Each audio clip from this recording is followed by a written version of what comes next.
everyone. My name is Lara, and this is probably the event this term I'm most excited for. I'm joined here by the amazing Weiwei. Weiwei is a multimedia artist who also works in film, writing, and social media. He is renowned for making strong aesthetic statements that resonate with timely phenomena across the geopolitical world. From architecture to installations, social media to documentaries, I uses a wide range of mediums and expressions of new ways for his audience to examine society and its values. His exhibition is currently open in Kettle's Yard, entitled Liberty of Doubt, and will be open until the 19th of June. I wanted to start with the exhibition. Could you tell us a bit about what you were hoping to sort of provoke and make people think about with the Liberty of Doubt? Hi, it's nice to be here first, and I think that's the second time.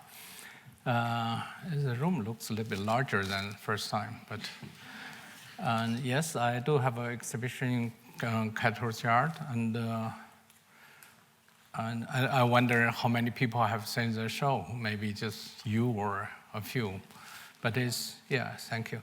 It's worth to say because it's not it's not a very regular type of exhibition. It raises more questions than give answer. So I'm wondering, people can really approach the exhibition or works in very different level. It can be very deep and can be very superficial. So that's why I enjoyed to have this exhibition in Cambridge, because you have the potential to have this kind of approach in different levels. So it's hard to really explain artworks because that takes a viewer to directly come out their own experience and knowledge or criticism. But I encourage you to see the show. It's a brilliant exhibition. I second that a lot. One of the pieces that really struck me is you have a pair of handcuffs that are made out of a single piece of fine jade. And I know you were imprisoned in China for 81 days. I wonder if you could talk about your experience with that and how it's influenced your art. Well, I don't know how many speakers here has been in jail. And I really encourage some students can get that experience. It's true. I mean, the jail is a part of a society. And actually, many of my friends still in jail, and some are lifetime sentence, some are in different places. I have a friend in the United States who is sentenced to death, but waiting for 20 years in jail in Texas, still not being, waiting to be executed.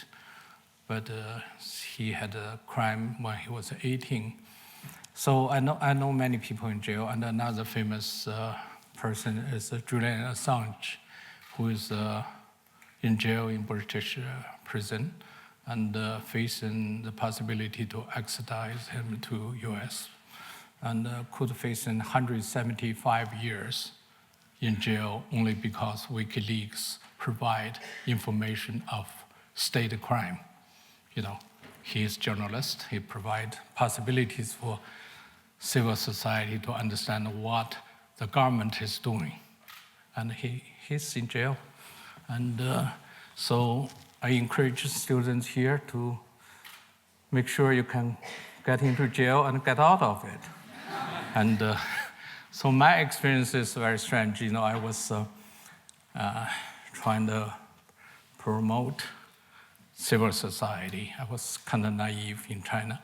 So I did a citizen investigation about how state corrupted, made the building which doesn't meet the standard protocol, but the building collapsed many buildings collapsed during the Sichuan earthquake, which killed about over 5,000 students.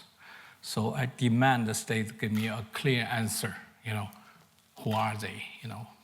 They not even gave out the numbers. They said it's a state secret. Why you want to know that as an artist?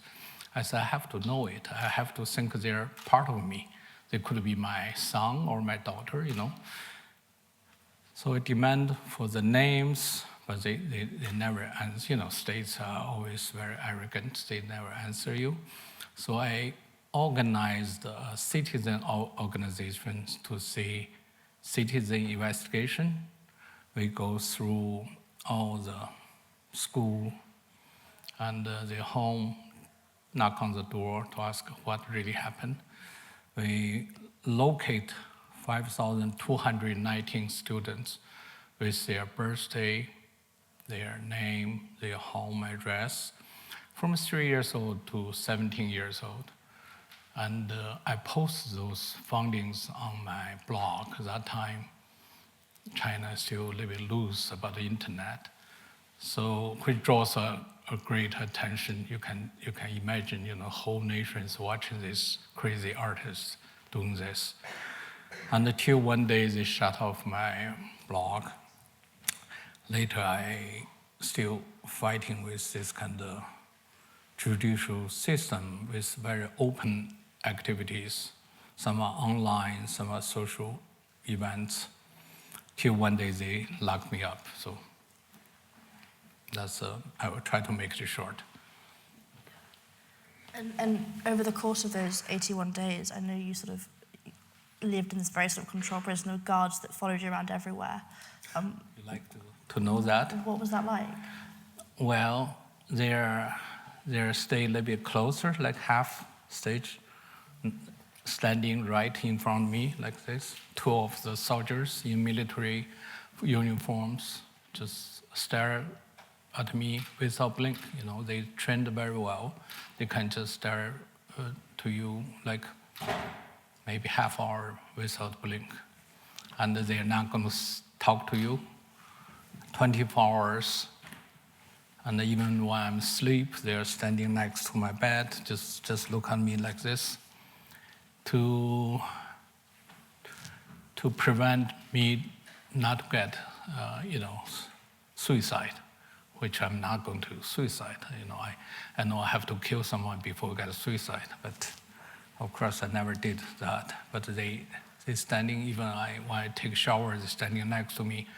Their uniform got wet because, the shower. And when I go to the toilet, they were standing right next to me. I feel very embarrassed because, when you go to the toilet, it's pretty smelly. But there's no air evacuation in this kind of jail. And yeah, you want to know more? Well, whatever you want to talk about, I don't want to push it. Okay, Well, okay.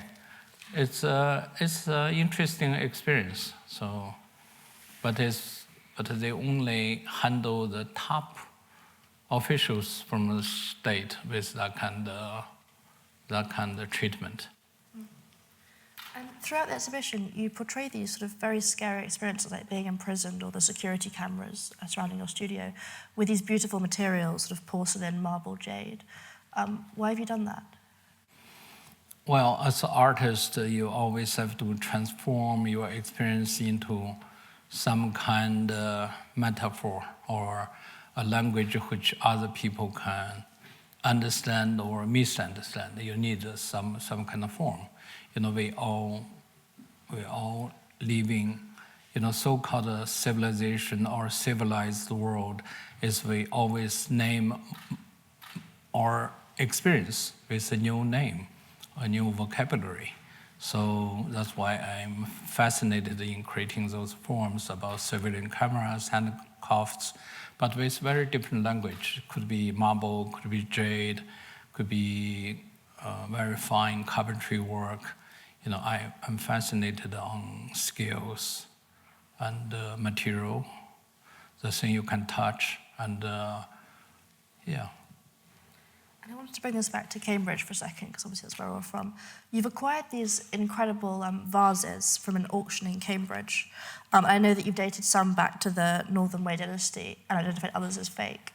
And I wonder if you could talk a bit about the role of authenticity and fake and how Western and sort of Chinese ideas of this might differ.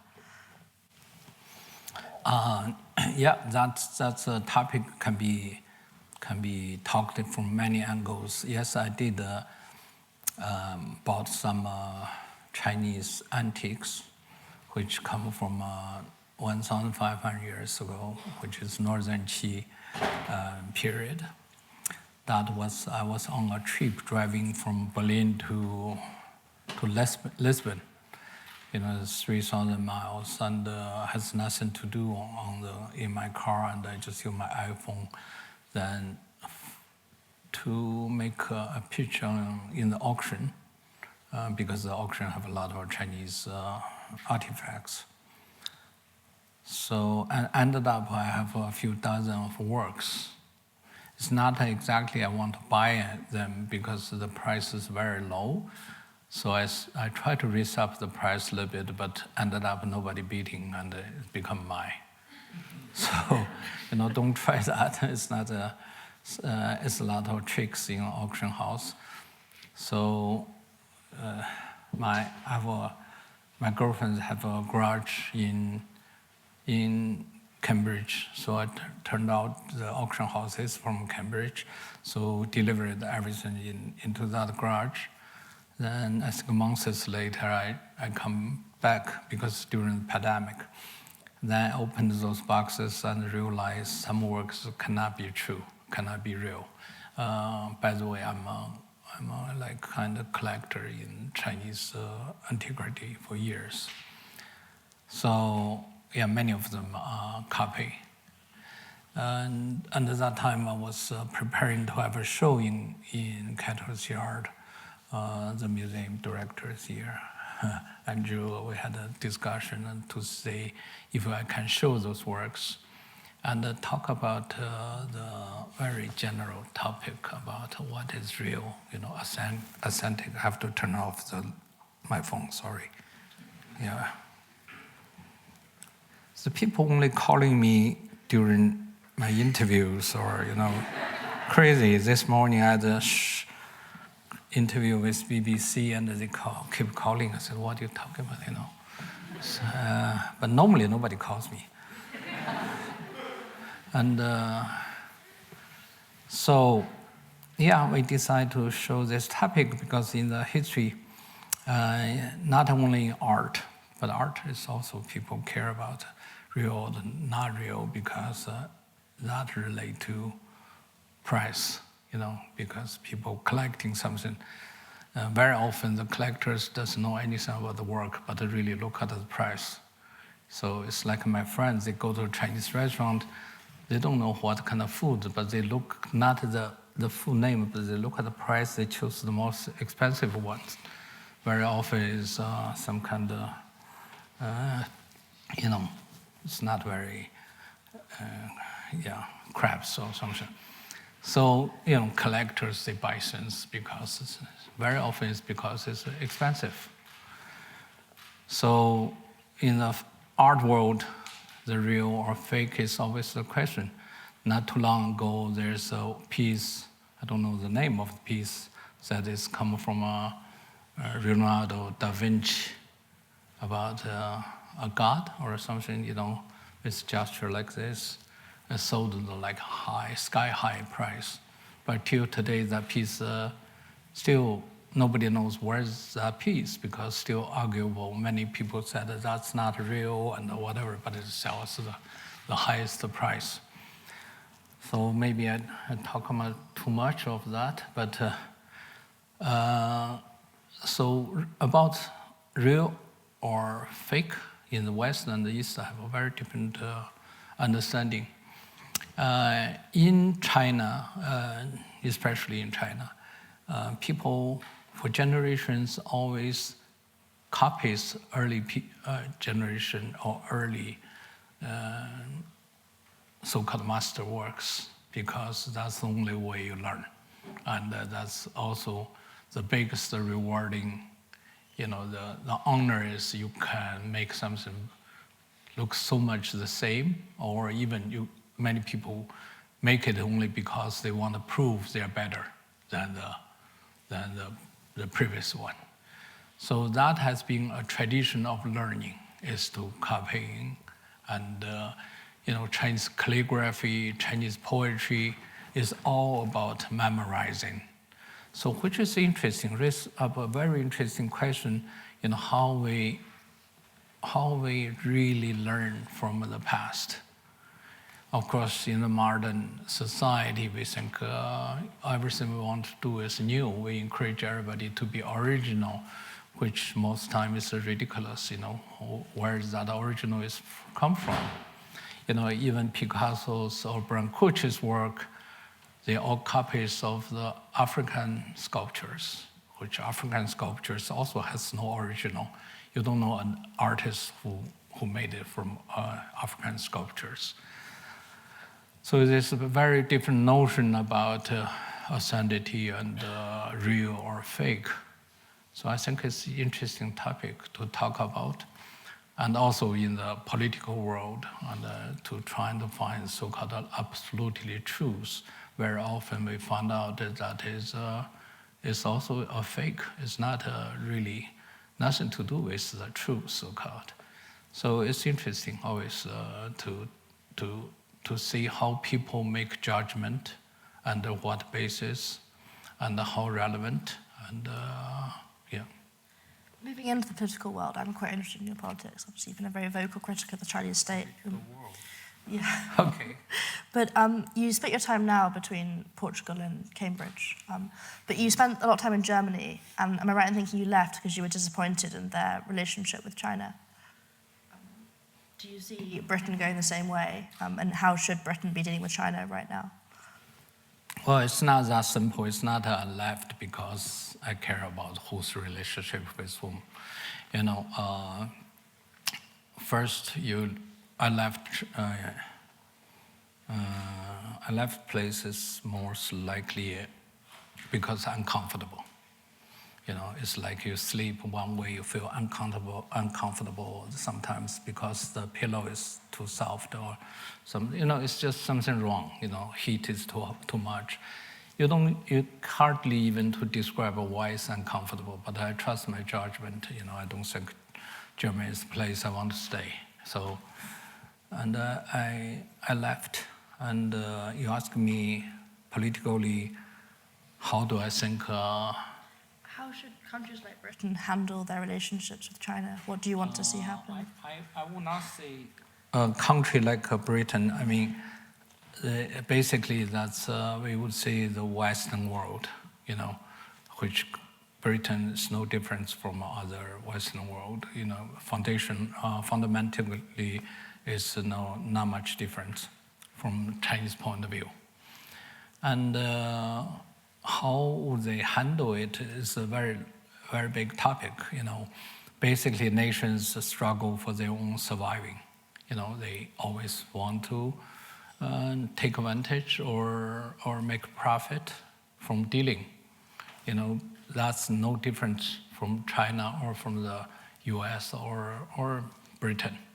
It's just, it's almost like personal relations, how you handle your personal relations with another person. But of course, there's a fundamental difference because the value system, how we judge, how we look at ourselves, how we look at others, that relates to respect and disrespect, and a fair opportunity, fair game, or the game which is not fair. So it's very hard to come out how should we do it. It's really about who we think we are, what kind of principle, what kind of value we care. And under the globalization, we can see the world is pretty much just looking for profit. The corporative dominates the culture. I would call it a corporative authoritarian state, which is different from China. China is the state authoritarian, which is, we could say, state capitalism. To dealing with the classical capitalism, state capitalism already showed its own advantage. It's much more efficient, and it works, so far works better. And that's why China becomes so powerful. And then just one question from me before I hand over. Do you think you'll ever go back to China? That's very hard to answer because I'm a Chinese, and by not going back, I lose too much. My language, my people, something I care about. But today, I think it's okay because we have internet, communication are easier, and also I have so much to learn in different locations. So it's okay. Well, I'll hand over to the audience now. You just raise your hand and wait for a mic to get to you because you have a live stream. Just you were the first one there, just in the front. Hi. Thank you so much for coming to speak to us today. I was really struck by your responses both to this last question about going back to China and then also what you said about leaving Germany. And I think I've also been personally really touched by like your work and your empathy that you have towards, for instance, what you were speaking about, the victims of the earthquake in China, and even your work with like Syrian refugees, and like the piece you did with life jackets. So I wanted to ask you, especially in light of what the state has done to you in China, but also your connection with the people, and I think the love that's like coming out of your artwork. I wanted to ask, like, what does home mean? And how do you define that? And what have you like learned about that meaning, given your work? Can you make your question just very simple, clear? Yeah, what does home mean to you? Yeah, home.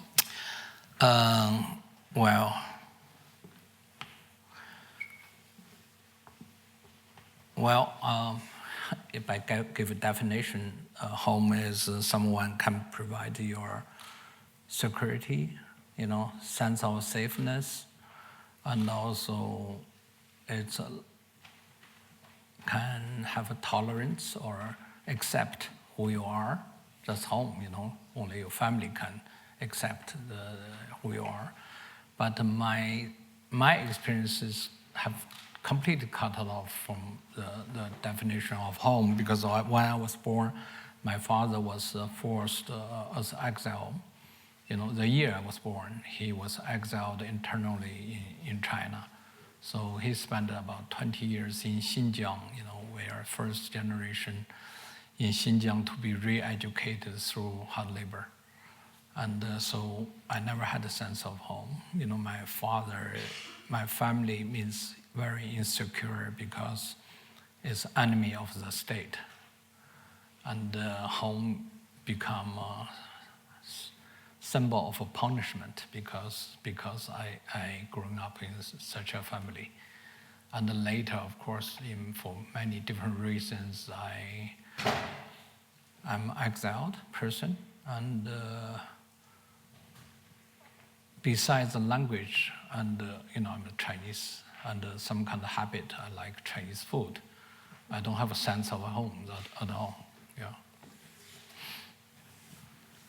Thank you so much for your talk. I was just wondering about the kind of difficulty you had beginning as an artist in China, as against obviously the kind of ease you have now with exhibiting internationally, as well as other artists from China, like say Cao Fei.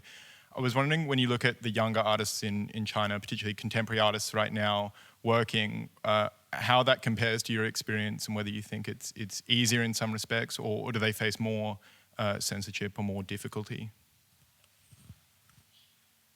Still not very clear about your question. Just when you look at young contemporary artists in China, how do you think their experience is different from yours? And China as a society have a very strong, how do you call it? It's not just censorship, but a very clear party's ideology. So anybody working in art always, in the official sense, you're working for some kind of propaganda territory. So you either go with the party's line, or you're someone which is, they will be pay some attention if you have strong opinions about any political, social issues. So under that kind of political censorship, basically no artists are encouraged to have a imagination or or creativity. And because we all know what is the right line, you cannot touch certain topic, such as you cannot talk about Xinjiang or Hong Kong or Tibet, or you cannot talk about Dalai Lama, or, there's too many vocabularies you cannot talk about. So then the rest, what can you do? You just become a very skillful decorator, you just make some, there's a lot of skillful artists, but not the artist to the pure definition. You have a limited imagination and you can create whatever you like. So-called freedom of expression is not existing there. How well known is your art in China? How well known is your art and your work in China? How many people know it? Yeah. It's very hard to measure because there is no public platform you can check it out. But all the art students, or they may heard about me, but depends on their source. And my name cannot be tapped in Chinese internet. So anybody, if they trying to repaste like today's conversation in Chinese internet, they'll be deleted immediately. So very few people know me in China. Hi, I was just interested in your artistic process. So since you work in so many different mediums, how do you kind of choose what you want to create? And also, how you, I guess, master those kind of different elements? Like, do you Google? Do you reach out to people who are experts in those kind of areas? I haven't seen your exhibition yet, so sorry if this is a reductive question, but anyway. Sorry. So, so how do you kind of choose the medium, like that you work with? And do you is that collaborative process in any way, or do you kind of just, how do you kind of learn to do that? Choose the medium? Choose the medium you want to work with. I start to use social media since 2005. That time China have a blog. The state opened a blog for me to encourage me to be on it, because that time I haven't speak out about anything, so they think I'm famous. And I was doing design for the Olympic in 2008. So they think, oh, you better open a blog. Many people last night would love to hear what you're saying. So I opened a blog. That time before that I never touched the computer. I don't know how to type, but I learned very slowly, to see this is funny. You can talk on it, and people can listen to it, and they can repaste it. And the next morning I see, oh my God, one of my article got like 200,000 people repasted, and so suddenly it became very well known on the Chinese early blogging world. There's maybe 20 million people follow, so a lot of people look at my blogs, but I got overexcited. I started criticizing everything, I never can control my mouth, which my father always warned me, all the trouble would come out from your mouth, which is true. I just, happen to have a mouth, so I talk about it. Till one day they shut me down. So I don't really, I enjoy internet only because I have something to say, and also it's very easy way to communicate. It's nothing else. It's just now I only have a Twitter and Instagram. One is to post some images, stupid images of like my selfie or something. And another is mostly to be informed. On Twitter, you see information quickly. So that's all I use. It's pretty classic. So. Hi, thanks for coming to talk to us. We have something in common because we were both in San Francisco for some parts of our undergraduate education. And I read that you had a relationship with Allen Ginsberg, the poet. So I was wondering if you could tell us more about how that relationship was for you. I have some hearing problem. I couldn't. She asked about Allen Ginsberg, the poet, and if you knew him. Alan is, I was a poet, and my father was a poet, so I naturally think he's one of my relatives. Even we have a very different lifestyle, but we are close. And yeah, that's all I can talk about. Yeah. Did his poems Huh? inspire? Did the themes he explored in his poems inspire you? No, we never had sex. So what else? She asked if the themes in his poems inspired you. Nothing. No, none of his poems inspire me. Sorry, my hearing is not so good.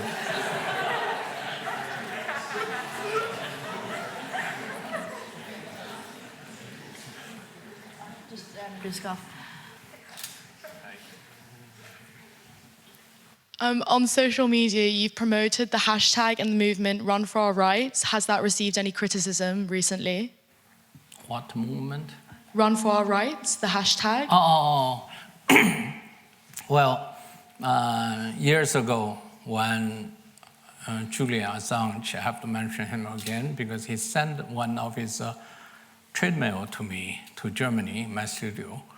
He said, he was hiding in this Ecuador embassy in London. So he said, I want to send you my gift. So I received that trade mail. I was wondering, what is this? I never did walk out in James, so I said, must be some materials hiding in there, secret or something. I never touched it. It just remains as untouched. Till, one day he was dragged out by British authority to, he was in jail now. And as I went to jail, I went to the embassy to visit him once. I have some questions. Once I have questions, this problem, always leading by my questions. So I asked him I did the interview with him to find out what his weak league, what he really wants to do with my girlfriend and also my son. My son played some, he doesn't listen to our interview, he just played video games all the time. And my girlfriend, Finn, who is sitting there still video me. And that time she did the videos for our interview with Assange. Then later he been pulled out, put in the prison. So I visited him in the prison once. It's all my curiosity how they would put someone like him in the prison. It's very difficult going through all the process to even just to see him. So all the prisoners come out, meet their relatives or lawyers, except him. We have to sitting there, just wait. After 30 to 40 minutes, the whole waiting period, maybe you can see him is within 1 hour. So they took a long time for him to be appear. So we had a few, small conversations. And I can see he changed so much.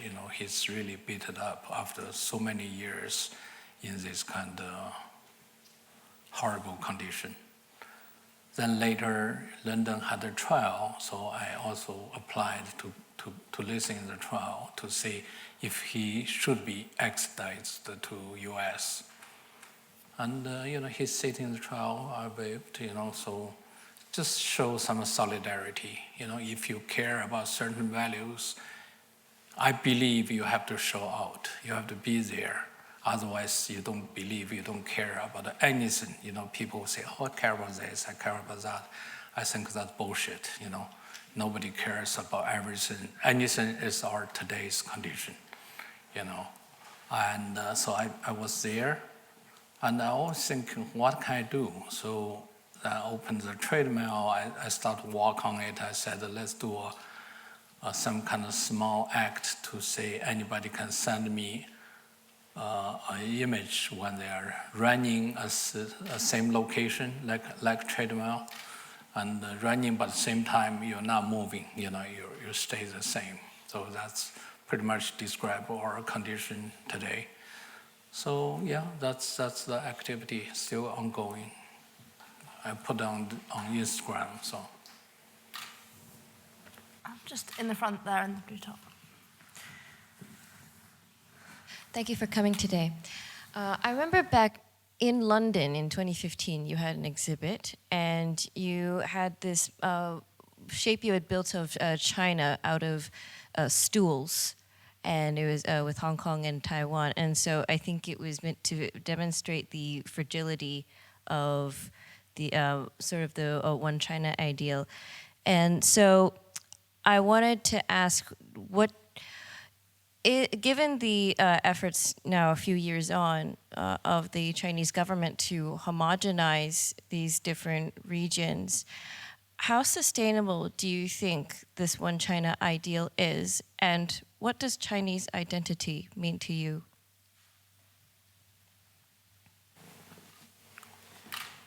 So given the efforts of China to homogenize different regions, how sustainable is that, and what does Chinese identity mean to you? Chinese identity? Well, I don't have that kind of problem to have, to have a Chinese identity. Even I'm still a Chinese citizen. I hold a Chinese passport, and so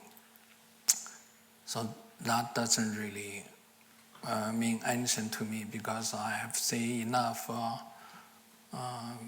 problems in the world. I see so many refugees. I traveled to over 20 nations, visited about 40 huge, biggest refugee camps. You see people being forced out, or none of them are willingly to give up their so-called identity, but they have to go because they're being pushed out by all kinds of reasons. So I never had a problem with so-called nationalism or national identity. And is that answers his or? Do you think the efforts of China to sort of homogenize the state are successful? She was asking, do you think China will be successful in trying to homogenize different regions? I think China is very strategic. They are a nation of, they don't have ideology, but they have a clear plan. And the clear measures, it's almost like a play, a game. I don't know, the game called a Go game. It's Weiqi. It's a different way of understanding politics by really dominate or occupying more space to win, rather than like a chess game. You have to take the queen to win, or to seize the king. But it's very different type of game. Chinese are very good with Weiqi, which is Go, and I really encourage you to practice that kind of game. It's kind of interesting, so you can understand the Chinese politics better. Hi, thank you for a great, inspiring talk. I would like to ask for your response on a lot of Western thought leaders' opinion on China. So, for example, Sir Vince Cable recently in the Oxford Union just said that China is an active participant of the global society as long as we play along to their rules, and those rules have been made very explicit and clear. So, I wonder what is your response to these kind of Western opinion?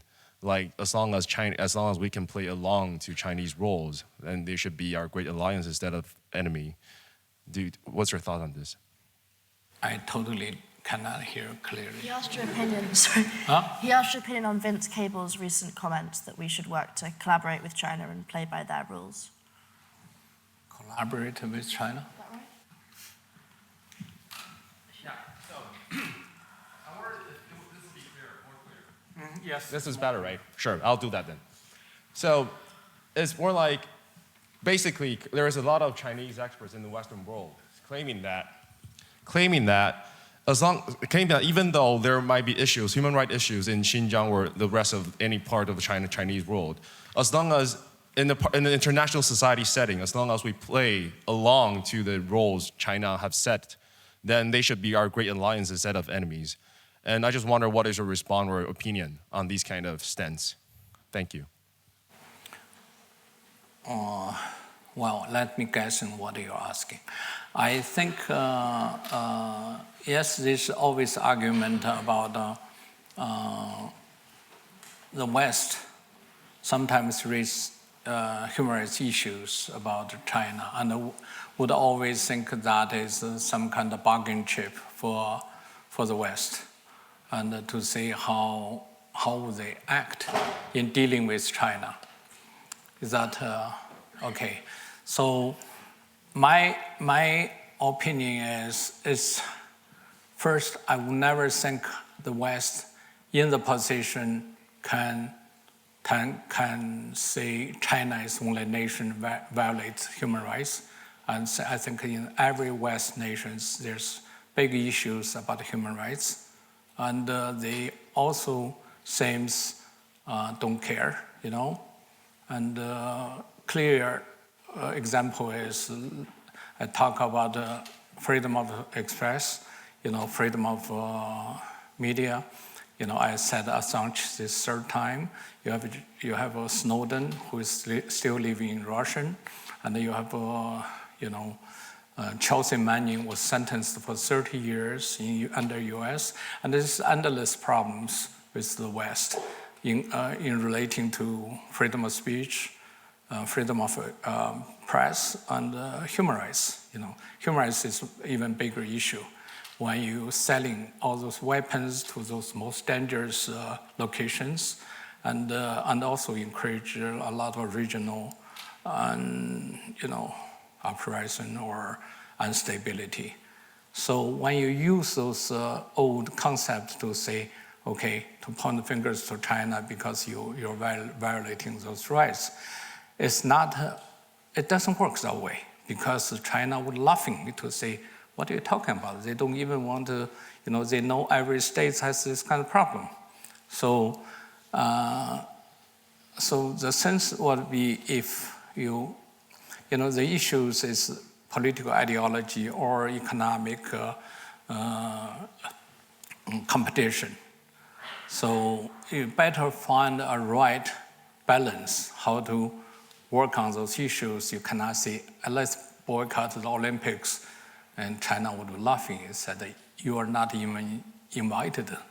What are you talking about? You boycott it's a game for 15 days or something.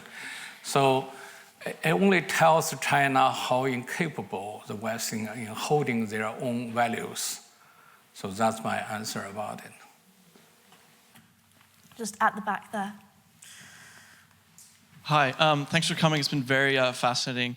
I had a question, and it could be as simple as no. And it is, are you aware of the sort of anti-mandate protests happening in the Canadian capital right now? And if you are, do you see any similarity between the Canadian government and the Chinese government in the Canadian government's handling of the protests? I would like to say no, but still I noticed the Canadians announced this kind of emergency act, right? State emergency act towards those truck drivers. Is that what you're talking about? Yes. I think there's a lot of similarities, and I can easily identify that with,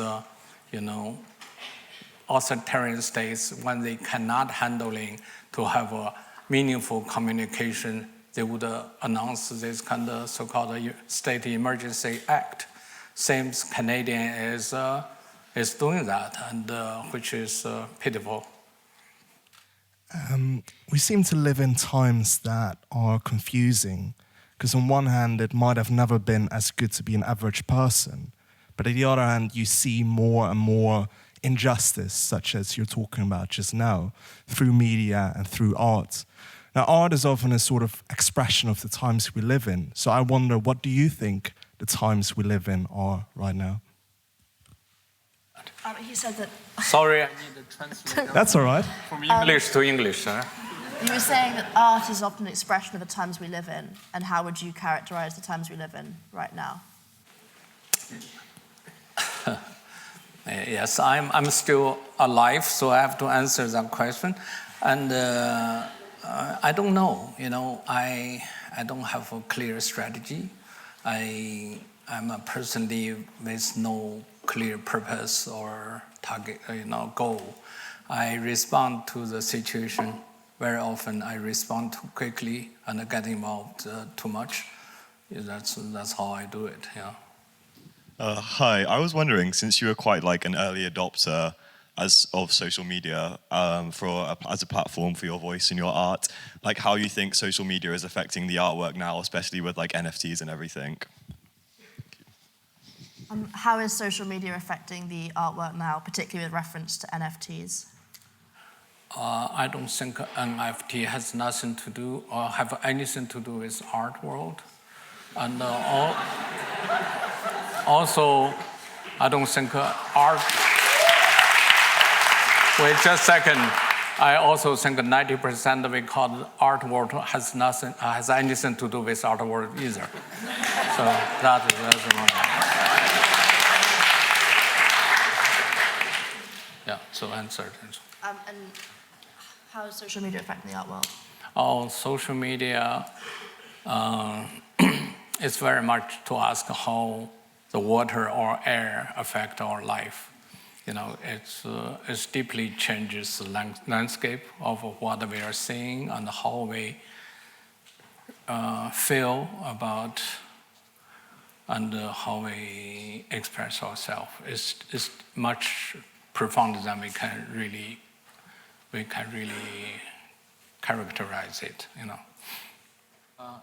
This trip I've talked many years ago, and the students of this year on this room are much more exciting than many years ago. Probably that's because social media, I was almost like sleeping that time, And it's just pretty interesting questions going on here. I'm so relieved. You told me I was disappointed in Cambridge, and I was really worried, so I'm glad. Thinking, why should I talk to people who's half sleeping, Yeah, so... To ask an exciting question then. Thank you for your talk. I'm just quite curious to know whether the pandemic has affected the way you work, and if so, how? Has the pandemic affected the way you work, and if so, how? Pandemic for me is a great moment. In the pandemic time, we finished 3-4 films, very big film. One is about Wuhan, the heart of a pandemic, which was birth location of the pandemic. Even Chinese made the argument may not be.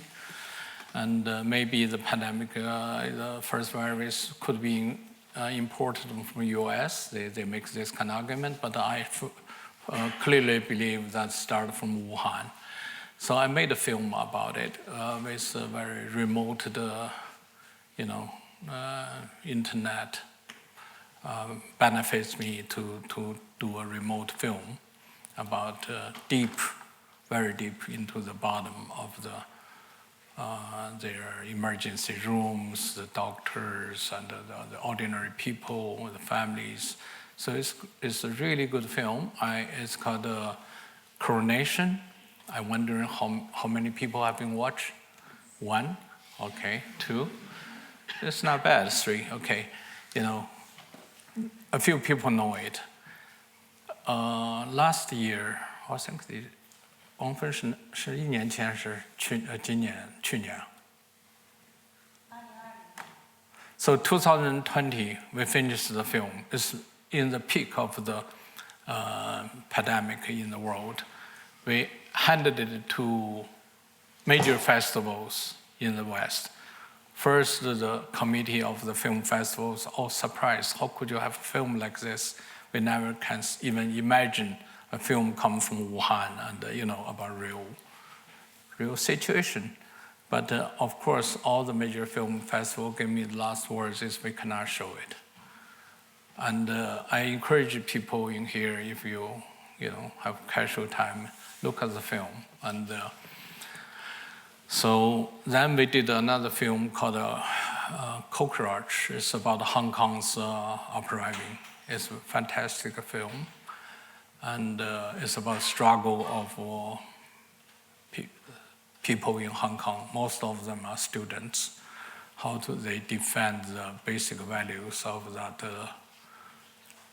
city? Of course, they all get lost. All the activists are in jail now. It seems nothing happened. But at that time, it was millions of people walking on the street. And they did another film called Rohingyas. It's about, refugee camp in Bangladesh. And a film about, not a little bit early, about the Mexico students, 43 students disappeared. So we have 3-4 films come out within this past, even just 1 year. And I have many exhibitions, many activities. I have my book come out. That's most important. The book took me 10 years to write. 1,000 years of joys and sorrows. It just come out 2 months ago or 3 months ago. So pandemic is the best moment because I focused on my work and my work doesn't need so much social engagement. So. And I should say all 4 films are screening at Kettle's Yard, and they're really worth going to see. Oh yeah. One of them is going to film here, right? Yeah. So I don't know the date, but yeah. Thank you so much for coming. And I wanted to ask about the arts that you were exhibiting here. So in one of them, you are crashing old ways, and in another one I saw you wrote Coca-Cola to an old pot. And maybe these seem like you are changing the old items, and also it was really interesting. You rebuilt the pictures with Lego, so that's very modern. And maybe I'm just want to learn more about these artworks. How do you feel about modifying something old? And also, what kind of ways was it? The one that you let it crash? Asked about in the exhibition your Lego picture of dropping the Han Dynasty vase and the writing of Coca-Cola on another vase, and how you juxtapose the old and new. Well, I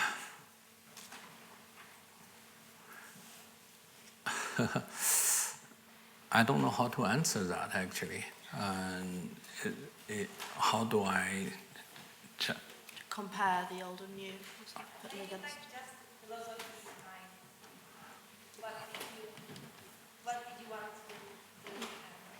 What were you trying to say? Very often I have nothing trying to say. I think it would be funny to do this on that. It's true. It's really, I never had a profound, meaningful concept on most of my works. Sometimes it's because I was bored, sometimes because I was being ridiculous, and sometimes I was trying to, it's not, it's hard to answer because it's not meaningful. I cannot, the work tells more than I can explain about it. Hi, have you ever regretted anything? Or maybe say, if you are, say, 25 right now, what do you want to do? Have you ever regretted anything? Have you ever regretted anything you've done? And if you're 25 again, what would you do differently? I never regret because I never can measure my activities or my past by some kind of common standard value. So I think every path or every act can be meaningful if you can really understand what you're doing. Most time you feel regret because you feel what you did then you're not fully understand it. So either my consciousness or my judgment is always a little bit dull. So I never feel regret. It's a problem. One of the film they talk about me is called Never Sorry, and it's just it's so much ahead of me, and I never think I can achieve something. So how can I feel regret? And then one more question. You've had your hand up for a while, just in the third row. So one of your works that I really like is Dropping a Han Dynasty urn. And I saw that someone dropped one of your artworks at a gallery. I was wondering, when is it okay to destroy art? Is it okay to destroy art? When is it okay to destroy art? When? When? About what? So can it ever be okay to destroy art? And if so, why? It's always okay to destroy art when it's the property belongs to you. Don't try otherwise because you'll end up in jail. So, and just you go ahead. Your recent question. Yeah. You. One of the questions which emerged from your Kettle's Art exhibition is about the future of craftsmanship, and you often engage and reinvent these centuries-old traditions which are disappearing, like the porcelain making. And I guess my question is, how do you see the future of craft, and what are the ways to sustain these skills? So how do you see the future of craft, and how can we sustain certain skills? I think during the human struggle and craftsmanship or crafts constantly changing. So, the craft's meaning for one generation or one location would serve no meaning to others. So of course we are facing a great change in society. So very, very often we see the skills and crafts has been under very different meaning now. Yeah. Thank you. How would you describe the difference between craftsmanship and art?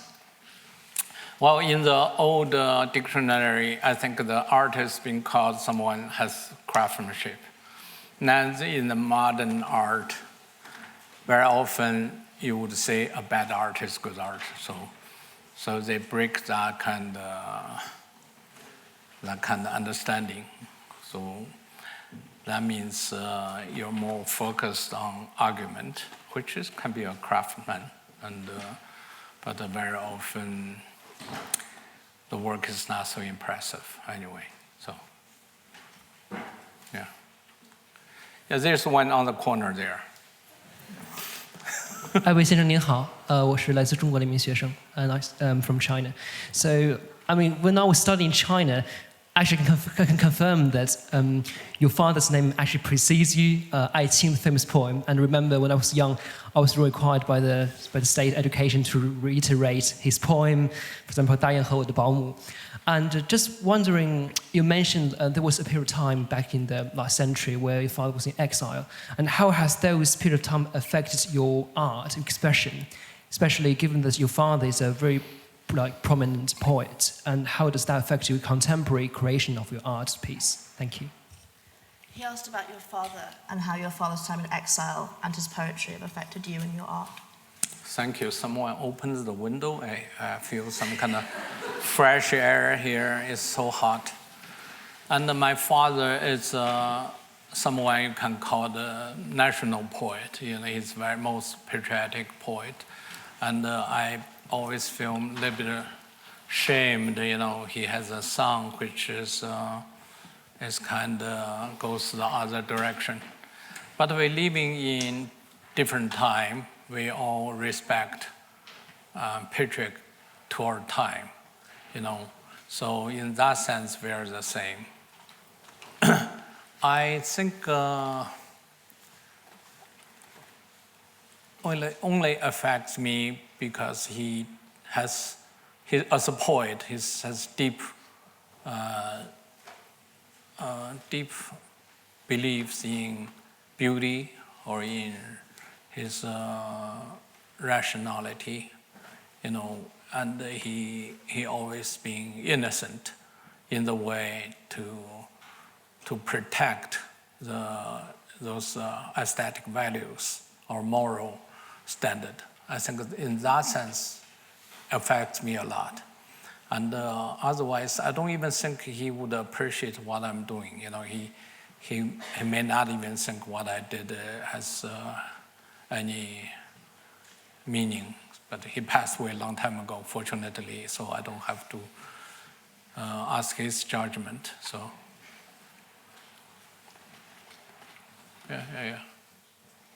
After you were imprisoned, did you feel some degree of validation because basically the Chinese state said you were actually a real threat to them? What? Did you feel validated by the fact that you were in prison because the Chinese state was acknowledging that you posed a threat? Validated? Well, did you feel that it was the Chinese state arguing that your art was powerful because they were threatened by it? I don't think the Chinese states. I don't know what deeply in their mind because they never tell you the truth. But my mom, who is the most related person, she will never think what I did can be called as art, but she totally support my struggle. She think I'm always defending the rights, but. And once the police interrogator asked me, said, Weiwei, he became very friendly because we see each other every day almost. He said, honestly tell me, you become so famous because of us, right? I said, yes, without the powerful state behind me, how can I have any importance? He's satisfied. I'm also very satisfied with the answer, So. Hello, thank you for your talk. What's your favorite color and why? What's your favorite color and why? It's not an exaggeration. I don't like any color. It's true. It's not a laughing. I like black, white, those are very obviously different. The other sense, I think it's okay because I like that, because girls like that, I like that, because gays like that. And, it's more too cultured for me.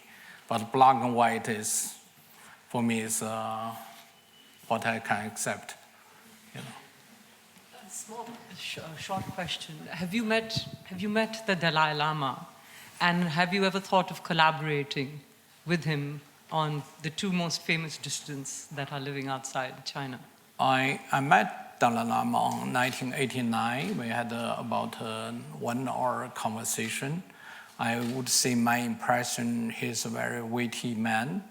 And I don't see him as a Tibetan. It's almost like Chinese because he speaks Chinese, English, and Tibetan language. And he's a very witty man. And of course, he touched my beard. And, I feel a little bit strange, he's like that. And I think he's probably longest refugee, represents highest value of peaceful and rational movement. But of course, if you see Dalai Lama, it's a clear example, this kind of peaceful struggle is meaningless. You know, the dictator would never take any this kind of moral, standard. You know, I'm afraid he will never have a chance to go back to his land, you know, so. In the exhibition in Kettle Yard, you've got a vase with a 7-toed dragon on, a 6-toed. Where was that produced, and where do you produce pieces now you live between England and Portugal? So in your exhibition in Kettle's Yard, there's a vase with a 6-toed dragon. Where was that produced, and where do you produce your pieces? 90% of my works are still produced in China. And because I just prefer craftsmen there, you know, they're very handy, they're quite intelligent.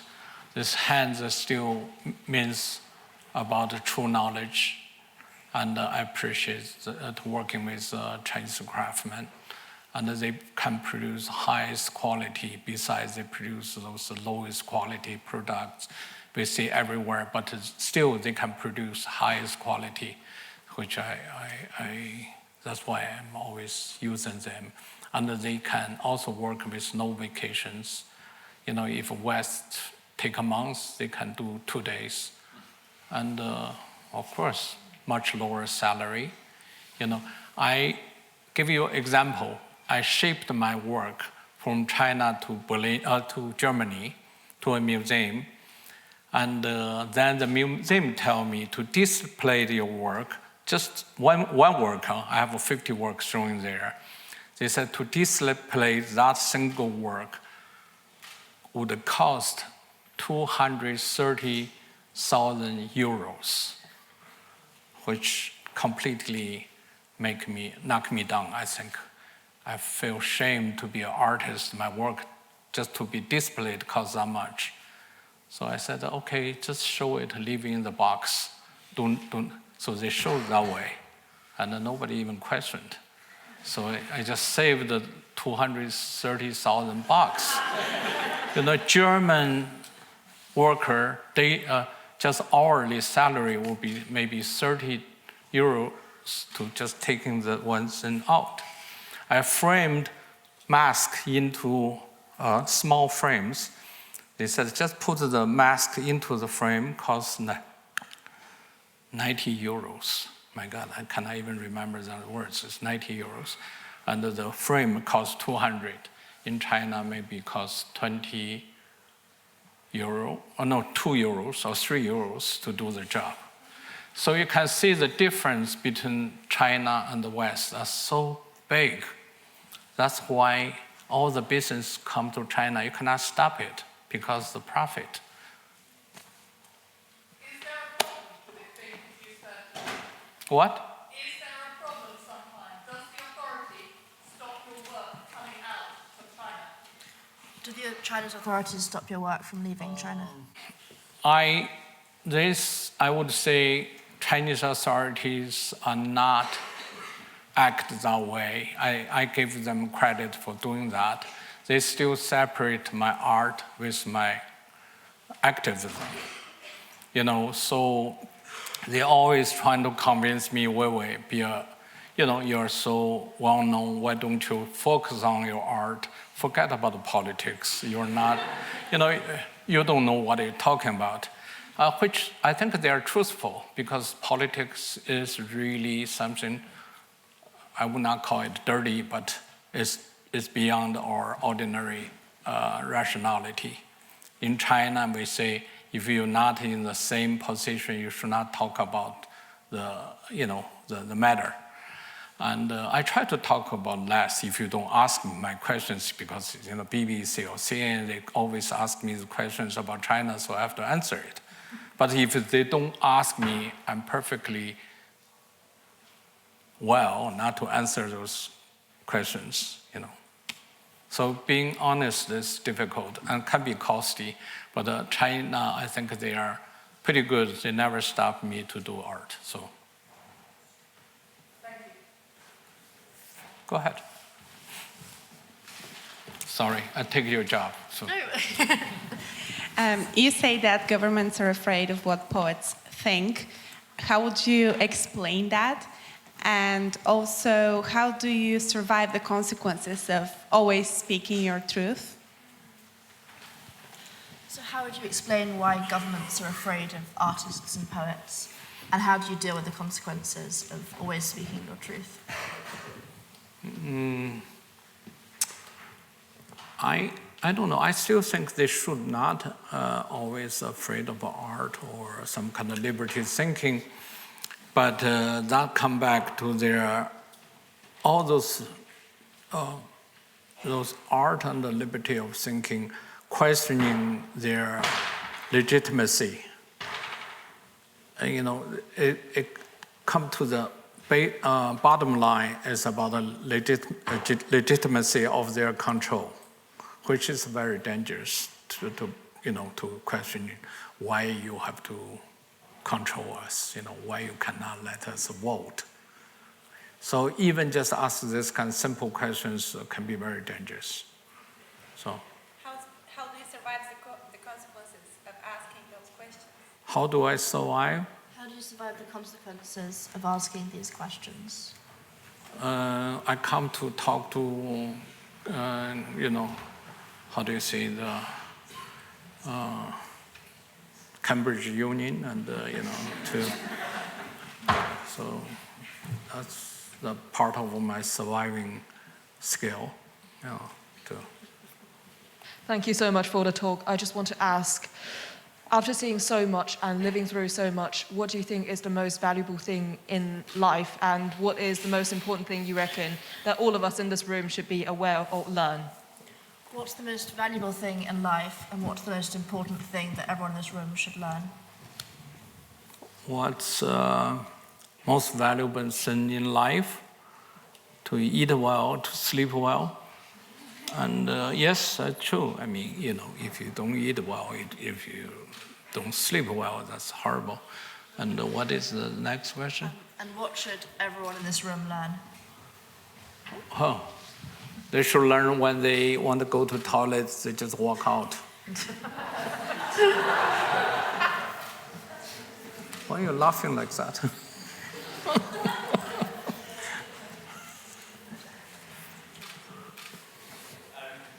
How do you see Xi Jinping, and how do you see his change since he came to power, and how he is now? How do you view Xi Jinping, and how do you think he's changed since he came to power? They come to question after the deadline. And well, I think, we are in the same generation. He probably is 3 years older than me. His father is a friend of my father in Yan'an, the communist ghetto. And I think he been put in this position to keep the so-called the tradition of this early communist struggle, the property of the communist legend. And I think in that way, he's doing quite, walk on the same line as Chairman Mao and other communists. And he's trying to defend the value of the earlier generation. And the question rather is that going to work, with today, 21st century, And I think that is quite questionable when China become such a powerful state and immediately pose a challenge and danger to the Western establishment. Yeah. The comedian Dave Chappelle once said that he felt such pressure for everything he said to have a punchline. And I'm wondering if you kind of feel a similar pressure with your relationship between art and activism. Do you feel a lot of pressure to make your art political, or do you just do you wish sometimes that you could separate those two parts? Do you feel pressure that all your art should be political? Do I feel Pressure about what? For all your art to be political. Sorry, I feel pretty good. Your ask question shows she would re-ask me again. Yes, there's a lot of pressure because from very beginning, one of the collector, who is my dear friend, Uli Sig, said, Weiwei, be careful, now people call you activist. And by then, that was 10 years ago, and activist is still a pretty bad name. If an artist is being called a political artist, that means you have no future or something, But I'm a person never always choosing the difficult path. That very attract me. I said, who cares to be in the army of artists? I don't care, and I don't give a damn shit about it. So, I'm still hanging around. Still, there's a great museum, Catholic Art, give me a show, and you should go to check it out. If I'm still under that kind of pressure or not. Yes. People from Hong Kong find themselves living in exile. So the question is, what tips or advice would you give to people who find themselves unable to go home? Did you hear that? So what advice would you give to people from Hong Kong living in exile and unable to go home? I think it would be stay in the exile and do not go back. That's my answer, yes. Yes. I have another question. I have just started to read your book, 1,000 Years of Joys and Sorrows. Is there anything you would like a reader to keep in mind whilst reading your book? The problem why I cannot understand when you're talking with this microphone, because simply as an artist, I don't believe your voice is like that. It confused me to see how come their voice is all the same, So I totally cannot accept that. So what is she talking about? Just be loud without the mic. Yeah. I've just started to read your book, 1,000 Years of Joys and Sorrows. Is there anything you would like the reader to keep in mind whilst reading your book? Have you finished it? I haven't. I've just started. Just finish it. Okay.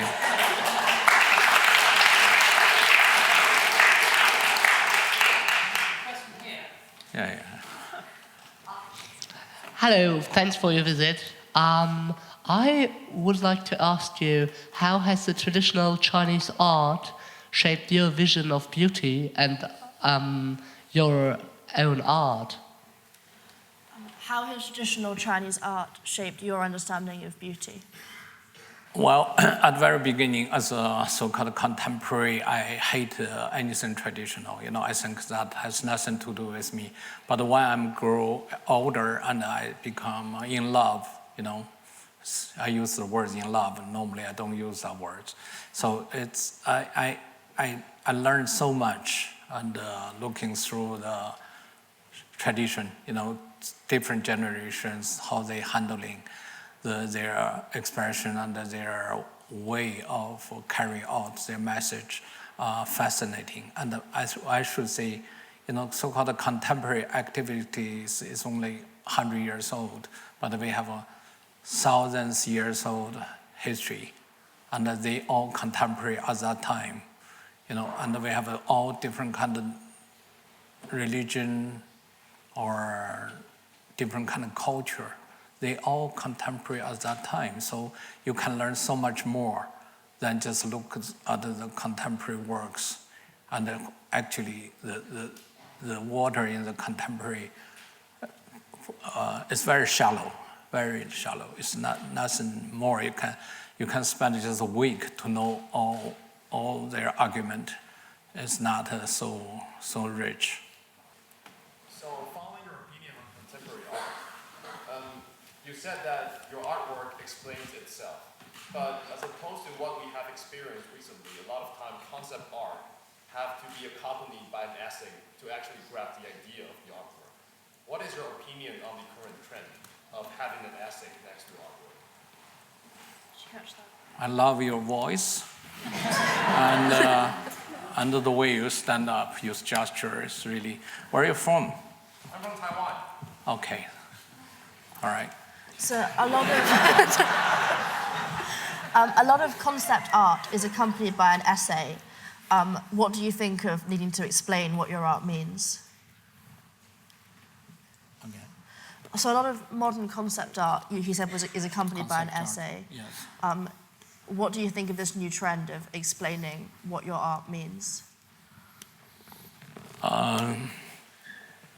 Well, I think, yes, when you talk about conceptual art, it's really about what we are thinking, what is, rationality in terms of aesthetic judgment. And, but I still believe you need to have a visual, experience. Somehow we all have eye or sense, so most of our learning is come from our visual comparison and judgment. So I still believe those are necessary. I just wanted to know if you are spiritual in any way. I'm spiritual, probably this kind of lowest spiritual. As I often think about the food, so it's not a very high level spiritual, so or food or something I wouldn't even mention in this room. So, so I'll understand, those. Yeah. Come on. Well, we have to vote. We have to vote. If half of the people think we should finish, I finished it. No, it's, so let's vote. See how many people think we should finish. Yeah, you should just casting a vote. It's up to you.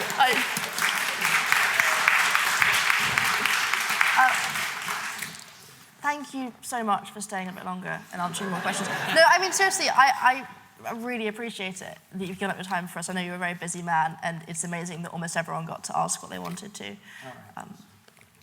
I'll say again, the exhibition is brilliant. I'm going to go again tomorrow because it was just absolutely amazing. And it's free in Catalyst Yard, so everyone do go.